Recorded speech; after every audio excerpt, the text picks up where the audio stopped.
The summer air in Daytona Beach was thick with humidity, a precursor to the gathering storm, both in the sky and in the world of hospitality.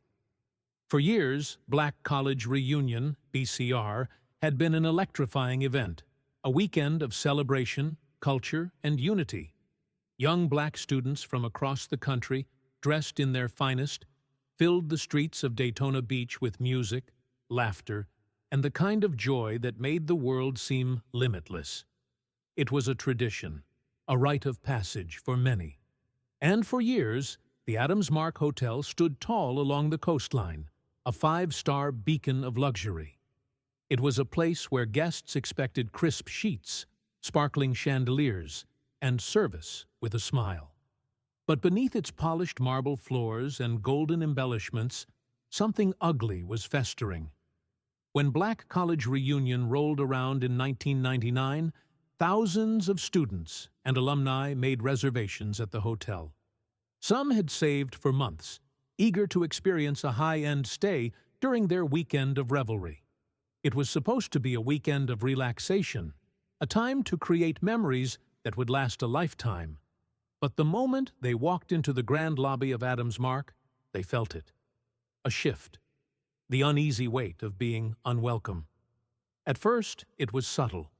A glance too long from a concierge, a forced smile from the receptionist. Then, it became impossible to ignore. A group of young women checking in was told their rate had changed, higher than what they'd been promised.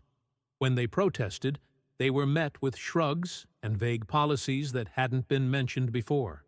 Another group was told they needed to wear wristbands if they wanted to access their rooms, a requirement that white guests had never encountered. And then there were the rooms, dirty, musty, some with broken air conditioning or missing towels. One guest, a law student from Howard University, immediately sensed what was happening. "This is intentional," he whispered to his friends as they stood at the front desk arguing their case. "They don't want us here." They tried to shake it off. It was BCR weekend, after all. No point in letting a little tension ruin their fun. But the injustices kept stacking up. By the second night, word had spread like wildfire. Something wasn't right. A quiet boycott began to take shape, whispers exchanged in hallways and on the sandy beaches outside. Some guests left early. Others, fueled by anger, vowed to take action. One man, a quiet but determined presence, stood in the center of it all. He hadn't planned to be a leader that weekend. He was just another guest, another young black professional there to enjoy the event. But something inside him wouldn't let it go. "This isn't over," he murmured as he stared up at the towering Adams Mark Hotel. And it wasn't. This was only the beginning. By Sunday morning, the energy at Black College Reunion had shifted. What was supposed to be a weekend of celebration had turned into something else, an unspoken yet undeniable resistance. Word spread fast, moving from room to room, beach to beach. The Adams Mark Hotel wasn't just guilty of bad service. It was guilty of something deeper, something that made every black guest feel like an outsider in a space they had rightfully paid for. At first, people tried to brush it off. Maybe it was just a misunderstanding. Maybe a few bad employees had made poor decisions. But as more stories surfaced, it became impossible to ignore. A young couple from Atlanta shared how they were given a room with a broken lock, one that wouldn't secure properly, making them feel unsafe. Another group spoke about how they had been denied extra towels, despite seeing white guests receive them without issue. And then there were the bills, higher than expected, with unexplained charges. It was no longer a coincidence. The tension grew thick enough to choke. One guest, a junior at Florida A&M University, decided he couldn't stay silent. He had come to BCR for the same reason as everyone else, to celebrate black excellence, to be with his people. But this was an insult. He pulled out a notepad and started documenting everything. Names, dates, room numbers, the details of each injustice. Others followed suit, turning whispers into hard evidence. In the lobby, a group of guests confronted the front desk. The hotel staff, caught off guard, offered half-hearted apologies and feigned ignorance. One woman, a lawyer from Miami, stepped forward. "We're not leaving this alone," she said, her voice calm but firm. "You think we don't know what this is? We'll take this higher." The manager, a balding man in a stiff suit, frowned. "Ma'am, we don't discriminate against anyone. These policies apply to all our guests." Lies. She wasn't buying it, and neither was anyone else. By the time checkout came around, the mood was no longer festive. People weren't just leaving with souvenirs and sun-kissed skin. They were leaving with fury. A group of students from Bethune-Cookman College gathered outside the hotel entrance. One of them, a quiet but determined woman with braided hair, turned to her friends. "We should take this to the media," she said. Another student shook his head. "We need lawyers." "We need both," the law student from Howard added. "This isn't just about us. This is about every black person who stays in places like this and gets treated like they don't belong." A movement was forming, though no one could have predicted just how big it would become. That night, as the last of the BCR attendees drove away from Daytona Beach, the Adams Mark Hotel stood silent and gleaming under the moonlight, unaware that it had just made a grave mistake. It had underestimated the power of the people it had tried to oppress, and soon it would pay the price. The morning after Black College reunion, the emails started. Students, professionals, and alumni from across the country fired off messages to newspapers, local news stations, and civil rights organizations. The subject lines were sharp and cutting. Racism at Adams Mark. Discrimination at BCR. We demand justice. At first, the responses were slow. A few generic acknowledgments, some polite disinterest. But then, the fire caught. A reporter from the Orlando Sentinel was the first to dig deeper. He had covered BCR for years and knew the event was always under scrutiny.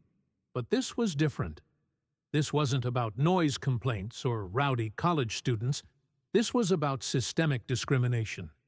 He started making calls. One to a student at Bethune-Cookman who had been overcharged. Another to the Howard Law student who had taken notes on the hotel's treatment of black guests. Their stories aligned perfectly. By the time the reporter called the Adams Mark corporate office, the hotel chain had already started scrambling. "We treat all our guests with equal respect and hospitality," the spokesperson insisted. "These allegations are completely unfounded." But they weren't. And they weren't going away.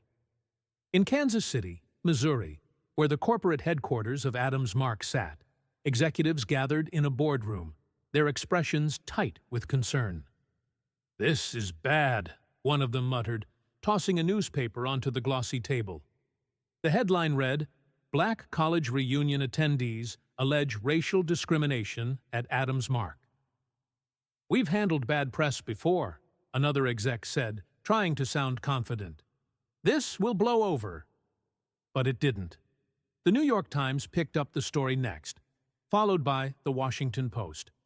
CNN ran a segment featuring interviews with black guests who had experienced the hotel's discriminatory practices firsthand. The NAACP took notice. So did the U.S. Department of Justice. And then the lawsuits began. 5 guests, each of them young, black, and unwilling to be silenced, filed a class-action lawsuit against the Adams Mark hotel chain. They accused the company of violating the Civil Rights Act of 1964, a law meant to protect people from exactly this kind of injustice. "We will not be treated as second-class citizens," one of the plaintiffs said during a press conference, her voice unwavering. "This isn't just about a hotel. This is about the dignity of every black traveler who has ever been made to feel like they don't belong." The lawsuit sent shockwaves through the hospitality industry. Other hotel chains suddenly started reviewing their own policies, fearing they could be next. Civil rights activists rallied behind the case, calling for boycotts. And Adams Mark? It was no longer just a hotel chain. It was now a symbol of racial discrimination, a corporation being dragged into the courtroom and the court of public opinion. The executives who had once dismissed the complaints as misunderstandings now sat in closed-door meetings, sweating over legal strategies. They had underestimated their guests, and now they were at war. As the lawsuits gained momentum, Adams Mark executives scrambled to contain the damage. Public relations teams were deployed, lawyers were retained, and carefully worded press statements were issued. Adams Mark is committed to diversity and inclusion. We take these allegations seriously and are conducting an internal review. But it was too late. The boycott was growing.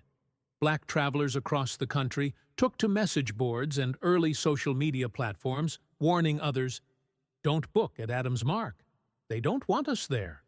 Corporate partners distanced themselves. Events scheduled at Adams Mark locations were quietly moved elsewhere. Business conferences pulled out. And then, the biggest blow landed. The U.S. Department of Justice DOJ announced its own investigation.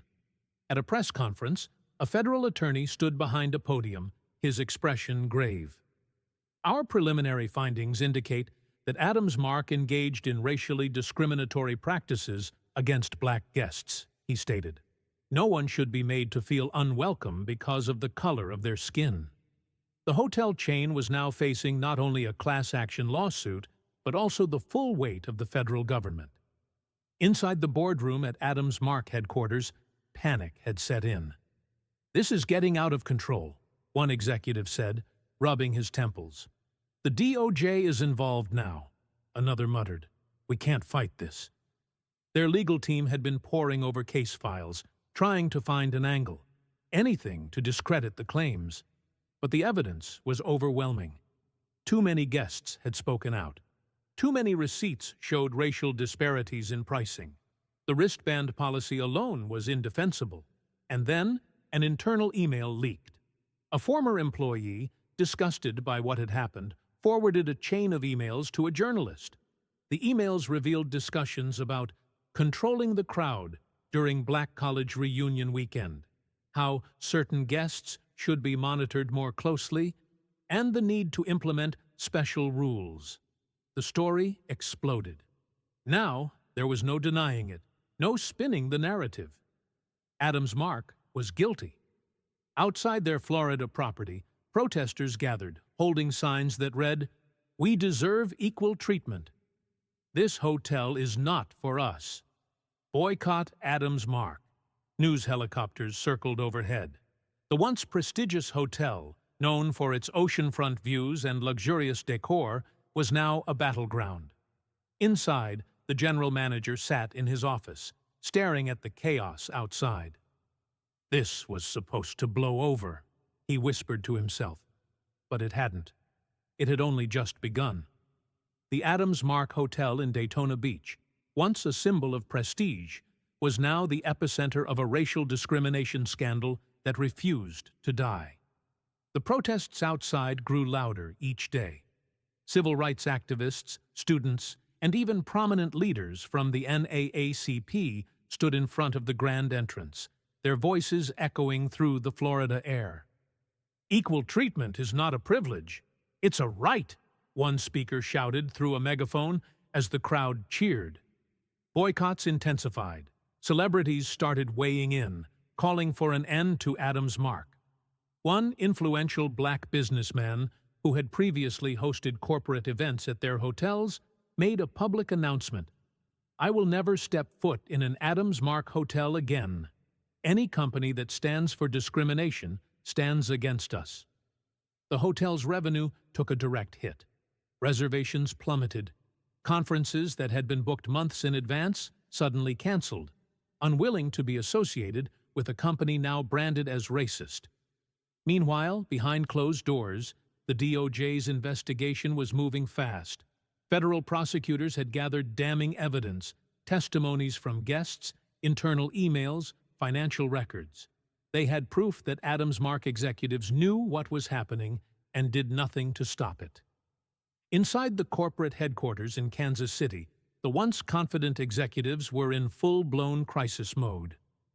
"This is going to bury us," one of them admitted during a tense boardroom meeting. "We need to settle," another said, rubbing his forehead. "Do you know how much they're asking for?" $8 million, the lawyer in the room answered. Silence. Adams Mark had the money, but they also knew that an official settlement meant one thing: guilt. Paying meant admitting they had done something wrong. It meant forever being known as the hotel chain that discriminated against black guests. But the alternative? A federal trial. National humiliation. They had no choice. On a cold March morning in 2000, the deal was struck. Adams Mark agreed to an $8 million settlement. Of that amount, $1.5 million was allocated for scholarships and internships at 4 historically black colleges in Florida, an attempt at reparation for the guests they had wronged. The news of the settlement spread quickly. Some saw it as a victory. Others saw it as a mere slap on the wrist. Outside the Daytona Beach location, where protests had become a daily event, the crowd erupted in applause when the settlement was announced. But there was no celebration inside Adams Mark headquarters. They had lost. Their name, once respected in the hospitality industry, was forever tainted. The damage was irreversible, and the worst was yet to come. The ink on the settlement had barely dried before the true consequences of Adams Mark's actions became clear. The company hoped the $8 million settlement would silence the controversy, allowing them to move on, but it only solidified their reputation as a brand built on discrimination. Boycotts continued. Black travelers refused to book their hotels. Corporate partners withdrew their contracts. Even major travel agencies began removing Adams Mark from their recommended listings. The damage wasn't just financial, it was cultural. For years, Adams Mark had been a symbol of luxury. Now, it was a cautionary tale. The lawsuits kept coming. The 2001 Black College reunion brought another round of complaints, as a promoter filed yet another lawsuit, citing the same racially motivated special rules that had sparked the original scandal. It was clear. Adams Mark hadn't learned its lesson. By then, the company was bleeding money. Investors, once eager to expand the brand, now wanted out. One by one, Adams Mark properties were put up for sale. Some were bought and rebranded under different hotel chains. Others shut down completely. By 2010, only one Adams Mark remained standing, a once thriving property in Buffalo, New York. But even that location couldn't escape the ghost of its past. In a final, bitter move, the Buffalo property was sold off and rebranded under a different name. And just like that, Adams Mark ceased to exist. A once powerful hotel empire brought down not by competition, not by the economy, but by its own racism. The case against Adams Mark became a pivotal moment in the hospitality industry. Hotel chains across the country rushed to review their policies, fearing they could be next. Diversity and inclusion training became mandatory at many hospitality brands. And for the travelers who had once been forced to wear wristbands, pay higher rates, and sleep in substandard rooms simply because of their skin color,